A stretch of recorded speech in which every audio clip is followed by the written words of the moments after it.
What is going on, guys? Jack here, and welcome back to episode number 164 of Park to Prem here with Town or Town. Today we are back for a live com doubleheader. We have Manchester City in the league, and then we have Liverpool in the EFL Cup semi-final second leg. Of course, yesterday's episode was the first leg of that game, as well as the FA Cup match against Chelsea. Since then, we have played one game. It was against Tottenham Hotspur away from home, and as you can see here, we absolutely spanked them.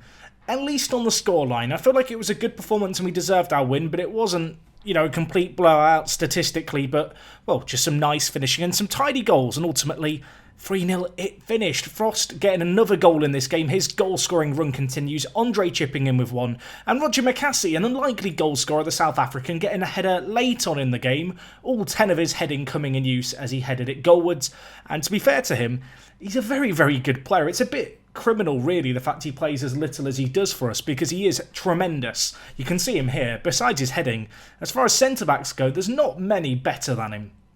Unfortunately for him, or rather actually, fortunately for him, unfortunately for us, we've got loads of players away on international duty. There is a South American under-23s competition going on, so Soretta is out, Andy Eric's out, Cancina's out, Cesar's out, Dio's out. So McCassie, mate, you're starting today. Happy Christmas. Yeah, not ideal timing these games, because this match today against Manchester City to kick off today's episode is pretty blooming big. A win here and we would pull 9 points clear of them with 15 games left of the year. We're in a really, really good position. You can see Shvetsov top goal scorer, Kaiser really high in the assist charts, as well as right up there when it comes to assists. Morgan so far with 13 clean sheets, one of the best performances in the league, proving all his doubters wrong.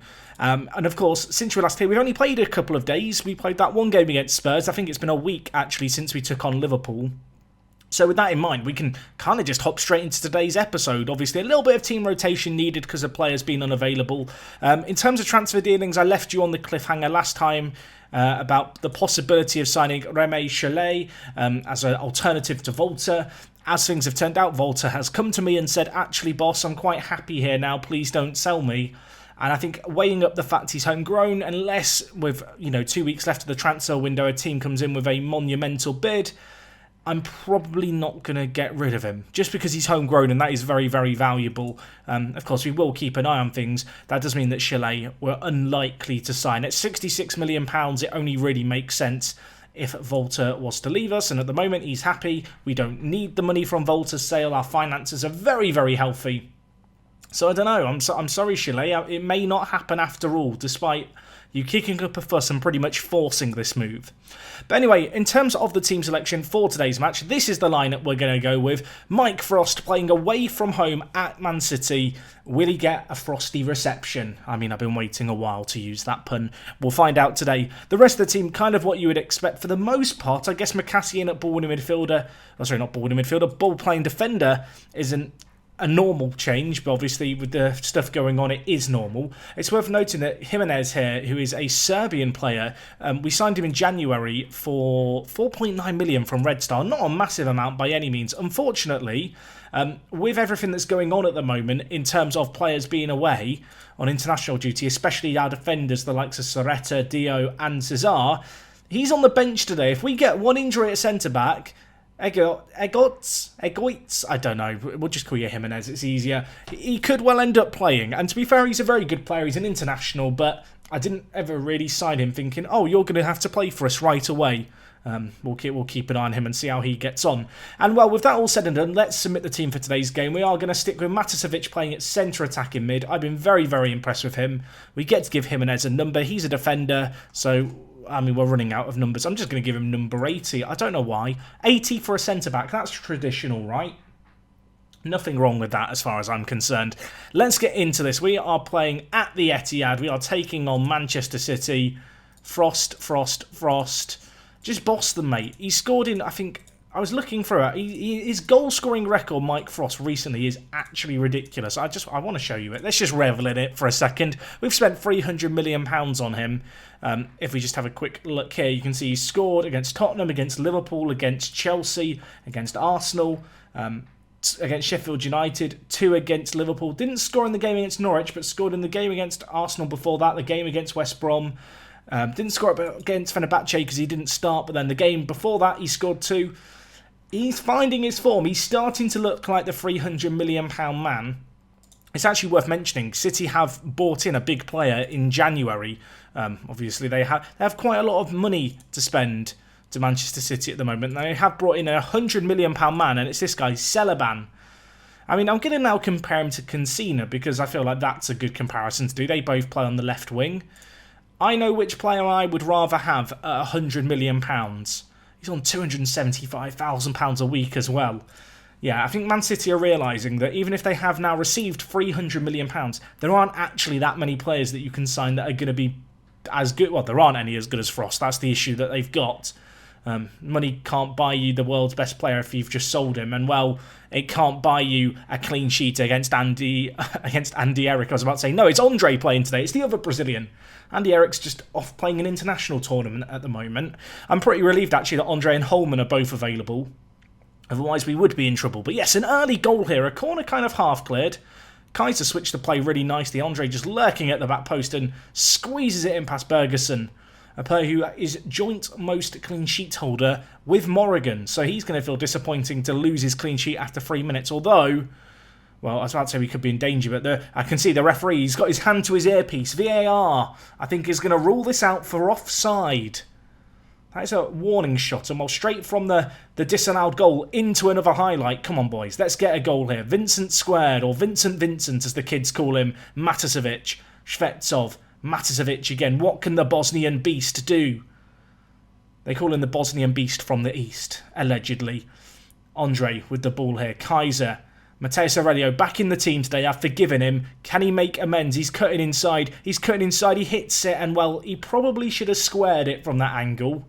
I feel like the only player who I expect to score from that angle is Frost. And, well, Aurelio isn't Frost, unfortunately, for us. Vincent on a booking needs to be a little bit careful. But with 20 minutes gone, we're looking very good. Not having as much possession as I would like, but a lot of chances coming our way. And we've got a long throw opportunity here. Aurelio launching it in. You thought with Shvetsov under it, it was going to be a goal. Unfortunately, he didn't even get a touch. Bergerson collects. Oh, now Karabali back to Max. Celeban, Herrera. The ball being worked actually quite nicely by Man City here. Celeban, I've just crapped all over him because they've signed him for £100 million. What can he do? What can he do here? I mean, watch him score a hat-trick. Ortega hits it in for his 10th of the year, the Mexican forward. And, well, they probably deserve that, Man City, just by virtue of the amount of possession they've had. Working the ball down this side. Andre puts in kind of a half-assed tackle. Cuthbert, with not a lot of room, puts in a good ball into the box. And to be fair, Vincent probably has to take a little bit of the blame there. He just kind of shut down against Ortega, wasn't paying attention to his surroundings. He scores. And we're all square after half an hour, although big throw up to Shvetsov. Andre now wide to Mateus Aurelio. Can he get the ball in? He lays it off to Andre, the goal scorer. Cuthbert, the assister for Man City of their last goal, wins the ball at left back, and now the ball breaking forward to Walker on the far side. That is a crunching tackle that's gone flying in, but the ref doesn't blow the whistle. I mean, Vincent putting a tackle. Stop standing off him. Vincent, mate. Are you okay? He's on a booking. He's not having a good day. I'm tempted to take him off. I'm taking him off. This is a ballsy move. I'm bringing in Nico. It could prove to be controversial, but on a booking, Ortega just has him in his back pocket. And, I mean, here, this is just shocking. It's like he was scared to make a tackle, in truth. I mean, Morrigan should probably do a little bit better, but then it's just goalkeepers in Football Manager. It's just people have to realise goalkeepers in Football Manager just don't really make saves. Every goalkeeper in Football Manager, doesn't matter how good they are, has a howler in them, a clanger in them, or a situation where they just don't move. It's just how the game works, and you somewhat have to accept it. Anyway, at the break, it is 2-1 to Man City. Where is the passion, lads? See, this is the point now where I'd normally bring in Cancina, but I don't have a Cancina to bring in, so I don't know what to do. I think we'll stick with what we've got here, but what I will say is, with the likes of Andy Eric and Cancina out, we lose a lot of the impact on off the bench that we would normally have, and that is a little bit of a cause for concern. It's very unfortunate the way the internationals have worked out here, where we do just have half the squad on international duty. Anyway, Nico at left back, inside to Shvetsov, to Andre, hits it, oh my word. I expected it to ripple in the back of the net, and unfortunately, it's gone just the wrong side of the post. coming up to an hour gone, and as I said, we don't really have the game-changing subs to make. Which is not... I mean, it is a problem. There's no other way around it. I'm tempted to switch to the 4-2-4. In terms of how we'd go about doing that, I think the only real option we have is to bring Volta on in the wide areas and go with something like this. I think it's worth going to. I think this formation has worked pretty well for us in terms of turning the tides of games this year. Used it a few times in matches where we've had a fight back. We'll hope it can do the same again here as Kaiser whips it in. Max heads it clear to Volta. On off the bench. What can you do, Volta? Putting a shocking cross is the answer there. Herrera now with it. Getting it away from danger as well. Mateus Aurelio should be able to deal with this.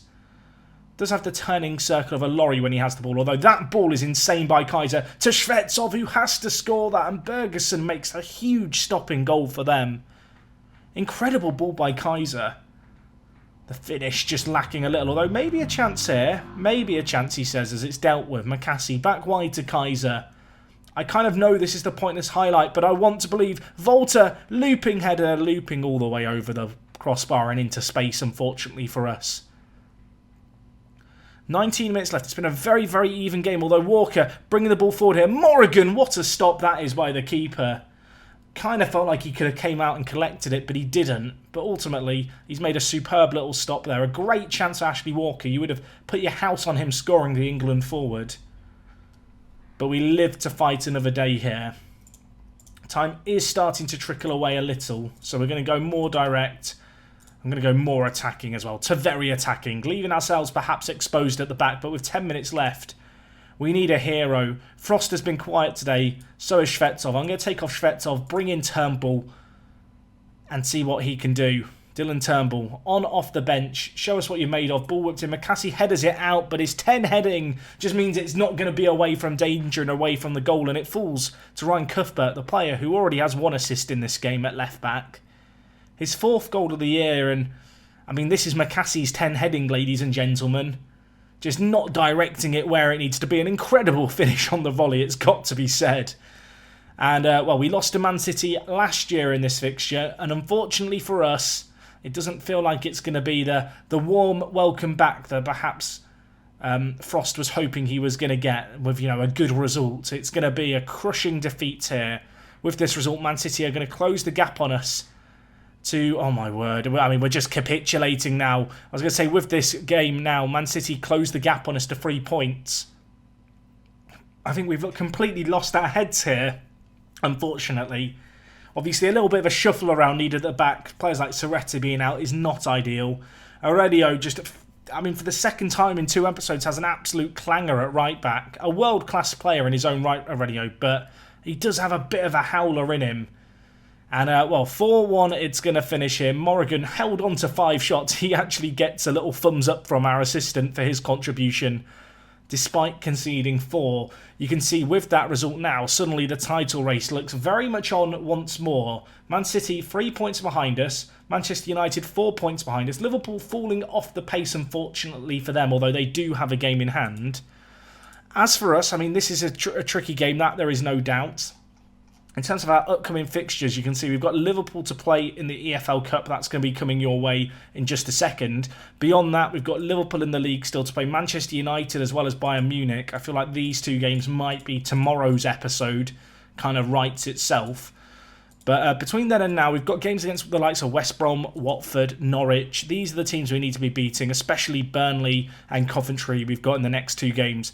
Maybe we can just build up a little bit of momentum, a little bit of confidence going into the next game of today's episode against Liverpool. And, well, speaking of that, it's going to be right before deadline day. Let's hop forward to it. We are 4-2 up after the first leg. Let's try and get to the final. Okay, folks, it is EFL Cup time, a competition which I feel like we have a quite good relationship with. We've been in the final before, we've won it before, we've lost it before. I would like to win it again this year. Worth noting, in the other semi-final, you may have even caught it, Everton beat Man City on penalties. They were actually 2-0 up after the first leg. They nearly bottled it, but Everton have come through. So as a result, if we can navigate this game today, I want to say it's a fairly winnable game. I mean, Everton, they're a good team. They're in 6th. A couple of years ago, they finished 2nd. They finished 8th last year, but ultimately, I do feel like we should be beating them, and well, without putting too much pressure on our players, I'm expecting that we can get the win today as well. Anyway, in terms of team news, lots of suspension still going on. You will notice a new player, Remy Cholet. Welcome to the club, my friend. The Frenchman joins us from FC Porto for £66 million. I really like this guy. You can see with his attributes highlighted as an advanced playmaker, very, very good. Equally as a Mazzala on support, extremely good too. Loads of yellow across the mentals and physicals. His technicals as well aren't too bad either. So yeah, great signing as far as I'm concerned. I feel like he is going to add an extra dimension to our attack. That does mean, of course, I have elected to sell Volta. Derby County, of all teams, came in with a £50 million bid. They currently sit 4th in the Championship. I'm not going to question where they got £50 million from, but ultimately Volta may well be on his merry way. However, and it's a bit of a big however, the deal is not done yet. He's not agreed a contract with them, which I'm still a little worried about. I've brought in Chalet, and then he pulled his ankle ligament as well, so he could still fail in physical. And, well, that would be a disaster if we ended up having Volta still at the club and Chalet. I mean, there would be room for both of them, but it would mean, well, a little bit of a headache to deal with, I suppose. Anyway, just the one game since you were last here. It was against Coventry, and we won it 2-0. Nico and Shvetsov with the goals. We were also due to take on Burnley. However, they had a game rescheduled. I think it was an FA Cup rematch or an FA Cup 4th round. The bottom line is we have a game in hand over the teams ahead of us. So just a quick look at how the league table looks, although today isn't a league game. Ourselves and Manchester City joint on 59 points. The goal difference, my word, look how close it is, really. It's ridiculous. Ourselves and Man City, so difficult to separate. It's going to be a very, very interesting conclusion to the year. You'd imagine with just, 13 games left for them, 14 games left for us. Two teams with very good defences, extremely good attacks, and it is going to come down to the wire. But, well, for now at least, we can distract ourselves a little bit away from the Premier League action. We have an EFL Cup semi-final to try and win. Chalet going to make his debut. Matasevic, I'm moving back into Mazzala, and I've decided to drop Holman, because despite how good Holman is, despite how great he is, he's been a little lacklustre in recent games. Hasn't had the best performances. And so with that in mind, I feel like he just deserves to sit out a little bit, the £300,000 a week man. Elsewhere in the team, Vincent Squared, or Vincent is going to be dropped for today's game. His form's not been very good. Nico, to be fair, has been very solid as of late. 5 assists this year in 12 appearances. Vincent, 7 assists in double the amount of games. I feel like Nico deserves a second chance. He's got his redemption arc. There is part of me that is tempted to drop Mateus Aurelio for Kevin Deacon after his howler last game. I'm going to put it down to a momentary lapse of concentration in a game that had already been lost. Ultimately, he did make a mistake. It's difficult to avoid it as a thing. However, it wouldn't have made a difference in the grand scheme of things. You might be wondering, in terms of right-backs, have I got a plan? I have been looking at right-backs. I'll be honest, Mateus Aurelio is an extremely good right-back. However, there is one man who I am excited about, and we will quickly try and filter through him and find him in our under-23s, and it's this guy, Moutinho, who's on loan at Gladbach this year, had some really, really good development in the right-back. He could be the man with a plan for the future. Whether or not he'd be ready to come in at right back next year, it's maybe a little bit early, but I feel like he'd be ready to be a backup. If only he could get a work permit. I mean, let's just apply for it now and hope he gets it. Why not? Anyway, it's a Wednesday night. We're 4-2 up after the first leg, but this is not done, this game, just yet. We are playing a full strength 11 with the caveat, I suppose, that half our team is still away on international duty with the South American Under-23s Championship. I'm sure that's not what it's called, the competition. I don't know what it's called, but all I know is that half our Under-23 South American players just aren't at the club at the moment. They've just buggered off. Anyway, let's see what we can do. We're taking on Liverpool. They are not pushovers by any means. It was a ding-dong affair previously. Let's get an early goal. Let's help me relax. Let's get Shvetsov and Frost on the score sheet. And then we can just have a big party. So, of course, Mukasey is playing at centre-back. He has actually requested a transfer in the last couple of weeks to South Africa, and he's still crying about wanting to leave. I'm kind of hoping that this mini run of games he's had is going to make him change his mind, but I don't know. If I was going to sell him, it would have to be a monumental bid because he's just such a versatile player. There are not many players in world football with his kind of build of player, I suppose. Anyway, speaking of the devil, he's there at the back post with his 10 heading it straight at the goalkeeper, unfortunately for us. But he was there, And he was alive to the threat. Of course, if we do get any centre-back injuries, we could be in trouble. And well, Andre putting Liverpool in some trouble. First shot blocks, second shot finds the back of the net for his 5th goal of the season. The keeper, Parkinson, I feel like he'll feel a little disappointed with how he dealt with the initial effort. Didn't parry it away from danger. Parried it straight into the path of Andre. And well, at the second time of asking, the Brazilian to the rescue. Look at this. A tight angle for the first shot saved. You would not back him to score from that second angle. But score he most certainly did. Tucks it into the bottom corner, pats his head. And, well, now Matasevic gets injured. So, Holman, your whole "we're dropping you for a while" thing, that's gone out the window. Welcome back to the team. Please don't hold it against me. Not a bad sub to bring on. We will hope that Matasevic injury isn't anything too serious. As McCassie, oh my word, what a lovely strike that was by him at centre-back. As I said, not many players with his build. Not many players with his style. And now we're 6-2 up and we are cruising, you would imagine. Campos heads it clear, but only as far as McCassie, and in off the crossbar. Lovely volley. The technique for a centre-back, absolutely outstanding. And well, now Liverpool, you've got to score 4 against us. The team with the best defence, or one of the best defences in the Premier League. Can you do it against us? That's the challenge now. I mean, on the basis of what we've seen in the first 35 minutes, the answer is no. I mean, this is a team who are 3rd in the Premier League. This is a team who are very, very good. In some ways, the Burnley game being postponed has given us a chance for some rest. And, well, we're not going to rest on our laurels in this game. It's 3-0 and it's not even half-time. McCassie this time turning provider for Andrei Shvetsov's 22nd goal of the season. My word, Andre, what an incredible year he is having. I thought for a second this might have been offside, but he springs through the trap to Shvetsov and then just hammers it home into the bottom corner. An uncharacteristic finish, really, from Football Manager, driving it low and hard like that. Half expected him to skew it wide, because that's what strikers do in Football Manager. But Shvetsov and Frost, they're not like other strikers in Football Manager. They're just a different breed. And while Chalet, the Frenchman, on his debut, what can he do for us? Gives it to Shvetsov. Now with Holman on off the bench, his yellow boots, dinks it over to Frost. What a lovely pass. Pulled back to Aurelio. Lovely build-up play. Can we have a bit of end product? The shot is blocked. It would have been a lovely, lovely goal. I mean, Liverpool at home here have not had a shot on target in the first half. We have bullied them. We've penned them back. We've not let them near our goal.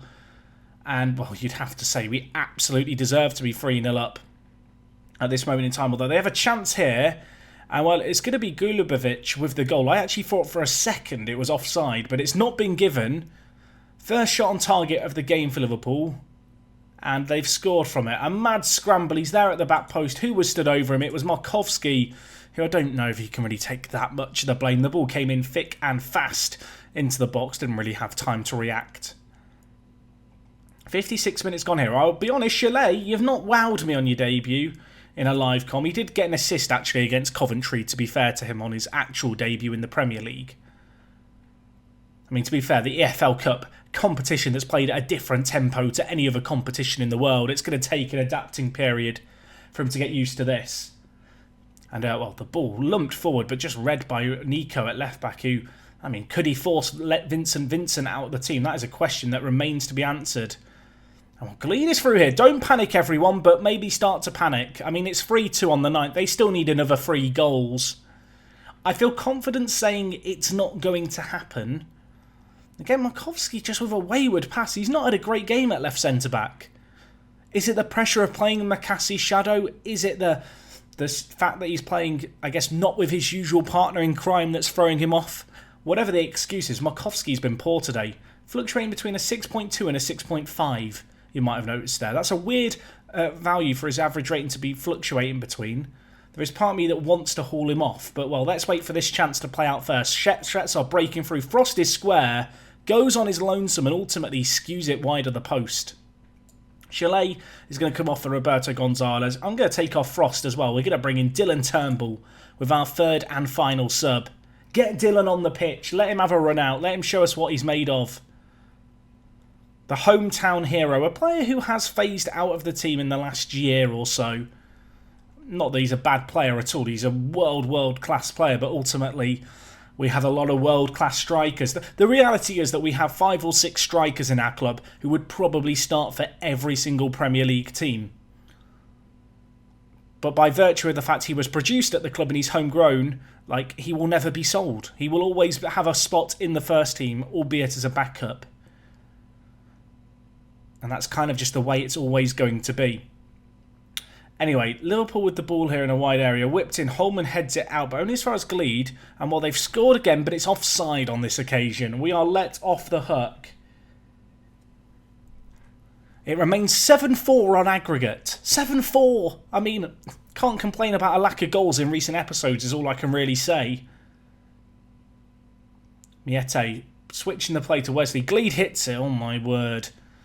Oh my word. There's part of me that feels like I should have made some tactical changes here to shut up shop, but if it was a Premier League game and it was 3-2, it would be a little bit different. With the goal difference as it is, I'm kind of wanting us to go forward and attack and maybe get a goal or two. As Turnbull has it to Mateus Aurelio. Can he cross the ball? He backheels it to Andre. Cross to Turnbull, hits the woodwork. Not away from danger yet, my word. The woodwork and then the keeper coming to the rescue for Liverpool. How they've not conceded there, I'm not sure. And while the danger may not be over, although it is now, Holman's overhit pass goes out for a goal kick, and well, the game's done. They're not scoring the goals they need, everyone. We can relax a little bit. We are going to be going to an EFL Cup final.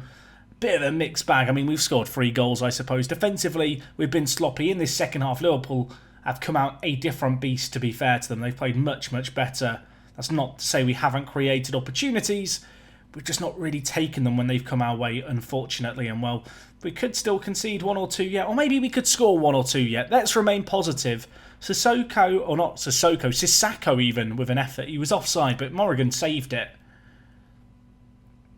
And, well, time just trickling away here. A minute left. It's going to finish 3-2 on the night. Great little result. Bit of a shame that we conceded a few goals to take the shine off things. But make no mistake, that is as good as it's going to get.